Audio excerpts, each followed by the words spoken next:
Hello everyone, ಇವತ್ತಿನ recipe ನಾನು ಹೇಗೆ ಮಾಡ್ತಿದ್ದೀನಿ ಅಂತ ನಿಮಗಾಗಲೇ ಗೊತ್ತಾಗಿರ್ಬೋದು. ಪಾಲಕ್ ಪನ್ನೀರ್ ಪರೋಟ. ಇದು ಕಿಡ್ಸ್ ಲಂಚ್ ಬಾಕ್ಸ್ಗೆ ಮತ್ತು ಬ್ರೇಕ್ಫಾಸ್ಟ್ಗೆ ತುಂಬ ಹೆಲ್ದಿಯಾಗಿರುತ್ತೆ, ತುಂಬಾ ಚೆನ್ನಾಗಿರುತ್ತೆ. ಬನ್ನಿ ನೋಡೋಣ ಹೇಗೆ ಮಾಡೋದು. ಮೊದಲಿಗೆ ಒಂದು ಪಾತ್ರೆನ ತಗೊಂಡು ಅದರಲ್ಲಿ ಸ್ವಲ್ಪ ನೀರು ಹಾಕ್ಕೊಳ್ಳೋಣ. ನೀರೆಲ್ಲ ಬಿಸಿ ಆದಮೇಲೆ ನಾವಿಲ್ಲಿ ಒಂದು ಸ್ವಲ್ಪ ಪಾಲಕ್ ಸೊಪ್ಪನ್ನ ಬೇಯಿಸ್ಕೋಬೇಕಾಗತ್ತೆ. ಒಂದು ಕುದಿ ಬಂದರೆ ಸಾಕು. ಪಾಲಕ್ ಸೊಪ್ಪನ್ನ ತಣ್ಣಗೆ ಹಾಕ್ಬಿಡೋಣ. ಪಾಲಕ್ ಸೊಪ್ಪು ತಣ್ಣಗಾದ್ಮೇಲೆ ನಾವಿಲ್ಲಿ ಒಂದು ಜಾರಿಗೆ ಹಾಕ್ಕೊಂಡು ಅದನ್ನು ನೈಸ್ ಪೇಸ್ಟ್ ಮಾಡ್ಕೋಬೇಕಾಗತ್ತೆ. ನೋಡಿ, ಎಲ್ಲ ಹಾಕ್ಕೋತಾ ಇದ್ದೀನಿ.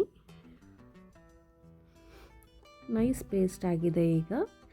ಈಗ ನಾವು ಒಂದು ಬಟ್ಲಲ್ಲಿ ನಾನಿಲ್ಲಿ 1.25 ಕಪ್ಪಷ್ಟು ಗೋಧಿ ಹಿಟ್ಟನ್ನ ತೊಗೊಂಡಿದ್ದೀನಿ. ಸ್ವಲ್ಪ ರುಚಿಗೆ ತಕ್ಕಷ್ಟು ಉಪ್ಪನ್ನ ಸೇರಿಸ್ಕೊಂಡು 1-2 ಸ್ಪೂನ್ ಎಣ್ಣೆನ ಹಾಕ್ಕೊಂಡು ಸ್ವಲ್ಪ ಕಲಿಸ್ಕೊಳ್ಳೋಣ. ಅದೆಲ್ಲ ಕಲಸಿದ್ದಾದಮೇಲೆ ನಾವೀಗ ಪಾಲಕ್ ಪೇಸ್ಟ್ನ ಹಾಕ್ಕೊಂಡು ಮಿಕ್ಸ್ ಮಾಡ್ಕೊಳ್ಳೋಣ. ಚೆನ್ನಾಗೆಲ್ಲ ಮಿಕ್ಸ್ ಮಾಡಿಕೊಂಡು ನೀರು ಬೇಕಿದ್ದರೆ ಅದನ್ನು ಸಹ ಸೇರಿಸ್ಕೊಂಡು ಚಪಾತಿ ಹಿಟ್ಟು ರೀತಿಯಲ್ಲಿ ಕಲಿಸ್ಕೊಂಡ್ರೆ ಆಯಿತು. ನೀರು ಹಾಕ್ಕೋತಾ ಕಲಿಸ್ಕೊತಾ ಇದ್ದೀನಿ. ನೋಡಿ, ಇಷ್ಟಾದರೆ ಸಾಕು. ಇದನ್ನು ನಾವು ಈಗ ರೆಸ್ಟ್ ಮಾಡೋಕ್ಕೆ ಬಿಡೋಣ. ಇದರಲ್ಲಿ ಒಂದು 6 ಪರೋಟ ರೆಡಿ ಆಗುತ್ತೆ. ನಾನಿಲ್ಲಿ 3 ಈರುಳ್ಳಿ ತೊಗೊಂಡಿದ್ದೀನಿ. ದೊಡ್ಡದಾದರೆ 2 ಈರುಳ್ಳಿನೇ ಸಾಕು. ಸಣ್ಣದಾಗಿ ಹಚ್ಚಿಟ್ಕೊಂಡಿದ್ದೀನಿ 3 ಈರುಳ್ಳಿನ. ಇದಕ್ಕೆ ನಾನೀಗ ಒಂದು ಅರ್ಧ ಸ್ಪೂನಷ್ಟು ಖಾರದ ಪುಡಿನ ಸೇರಿಸ್ಕೊತಾ ಇದ್ದೀನಿ. ಹಾಗೂ ಒಂದು ಅರ್ಧ ಸ್ಪೂನಷ್ಟು ಅಜ್ವಾಯಿನ ಈ ಥರ ಕ್ರಷ್ ಮಾಡಿಬಿಟ್ಟು ಹಾಕ್ಕೋತಾ ಇದ್ದೀನಿ. ಈಗ 1 ಸ್ಪೂನಷ್ಟು ಶುಂಠಿನ ಹಾಕ್ಕೋತಾ ಇದ್ದೀನಿ. ಒಂದು ಅರ್ಧ ಸ್ಪೂನಷ್ಟು ಧನಿಯಾ ಪುಡಿ ಹಾಕ್ಕೊತಿದ್ದೀನಿ. ಆಮೇಲೆ ಜೀರಿಗೆ ಪುಡಿ ಹಾಕ್ಕೊಂಡು ಸ್ವಲ್ಪ ಗರಂ ಮಸಾಲ ಕೂಡ ಹಾಕ್ಕೊತೀನಿ. ಎಲ್ಲ ಅರ್ಧ ಸ್ಪೂನೇ ಹಾಕ್ಕೊಂಡಿದ್ದೀನಿ. ರುಚಿಗೆ ಎಷ್ಟು ಬೇಕೋ ಅಷ್ಟು ಉಪ್ಪು ಹಾಕ್ಕೊಂಡು ಸ್ವಲ್ಪ ಕೊತ್ತಂಬರಿ ಸೊಪ್ಪು ಹಾಕ್ಕೊಳ್ಳೋಣ. ಈಗ ನಾನು ಒಂದು ಮಿಕ್ಸರ್ ಜಾರಲ್ಲಿ ಒಂದು ಕಡಲೆಪಪ್ಪು ಅಂತೀವಲ್ಲ, ಅದನ್ನು ಒಂದು 2 ಸ್ಪೂನಷ್ಟು ಪುಡಿ ಮಾಡಿ ಹಾಕ್ಕೊತಾ ಇದ್ದೀನಿ. ಇದನ್ನು ಯಾಕೆ ಹಾಕ್ಕೊತಾ ಇದ್ದೀವಿ ಅಂದರೆ, ನಾವು ಮಸಾಲೆ ಎಲ್ಲ ಮಿಕ್ಸ್ ಮಾಡಿದಾಗ ಉಪ್ಪೆಲ್ಲ ಹಾಕಿರ್ತೀವಲ್ಲ, ಆವಾಗ ಈರುಳ್ಳಿಗೆ ನೀರು ಬಿಡೋ ಚಾನ್ಸಸ್ ಇರುತ್ತೆ. ಸೊ ಅದಕ್ಕೆ ಈ ಕಡಲೆ ಪುಡಿನ ಹಾಕ್ಕೋತಾ ಇದ್ದೀನಿ. ಆವಾಗ ಏನೂ ಆಗಲ್ಲ, ಈ ಥರ ಡ್ರೈ ಆಗಿರುತ್ತೆ. ನಮಗೆ ಫಿಲ್ಲಿಂಗ್ ಮಾಡೋಕ್ಕೂ ಸ್ವಲ್ಪ ಚೆನ್ನಾಗಿರುತ್ತೆ. ಚೆನ್ನಾಗೆಲ್ಲ ಮಿಕ್ಸ್ ಮಾಡ್ಕೊಳ್ಳೋಣ ಕೈಯಲ್ಲಿ.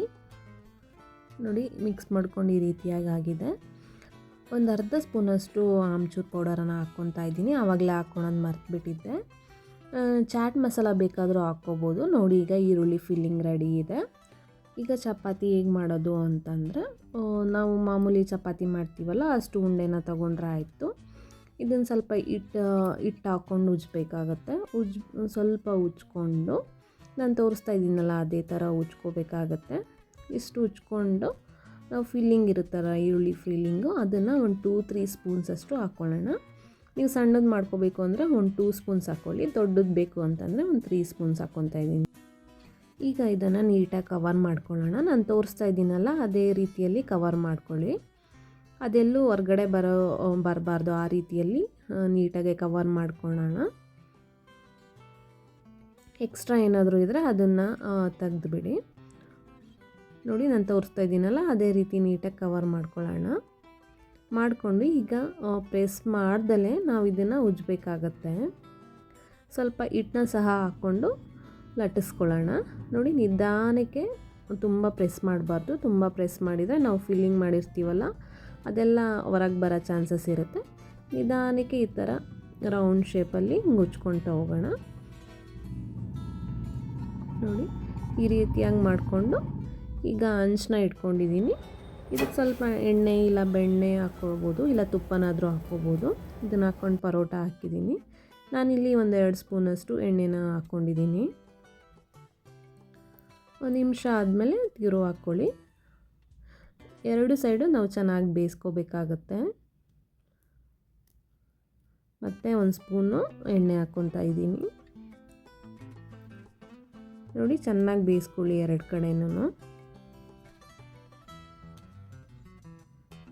ನೋಡಿ, ಎಷ್ಟು ಚೆನ್ನಾಗಿ ಕಾಣಿಸ್ತಾ ಇದೆ. ದೊಡ್ಡವ್ರಿಗೂ ಇಷ್ಟ ಆಗುತ್ತೆ ಹಾಗೂ ಮಕ್ಕಳಿಗೂ ಇಷ್ಟ ಆಗುತ್ತೆ ಬ್ರೇಕ್ಫಾಸ್ಟ್ಗೆ. ಇಲ್ಲಂತಂದರೆ ನೀವು ಕಿಡ್ಸ್ ಲಂಚ್ ಬಾಕ್ಸಿಗಂತೂ ತುಂಬಾ ಚೆನ್ನಾಗಿರುತ್ತೆ. ಮಕ್ಕಳು ತುಂಬಾ ಇಷ್ಟಪಡ್ತಾರೆ. ಒಂದು ಸಲ ಟ್ರೈ ಮಾಡಿ ನೋಡಿ. ಫಿಲ್ಲಿಂಗ್ ಎಲ್ಲ ಯಾವ ರೀತಿ ಕಾಣಿಸ್ತಿದೆ. ಟೇಸ್ಟ್ ಮಾತ್ರ ತುಂಬಾ ಚೆನ್ನಾಗಿತ್ತು. ಪ್ಲೀಸ್ ಒಂದು ಸಲ ಟ್ರೈ ಮಾಡಿ. Thank you for watching.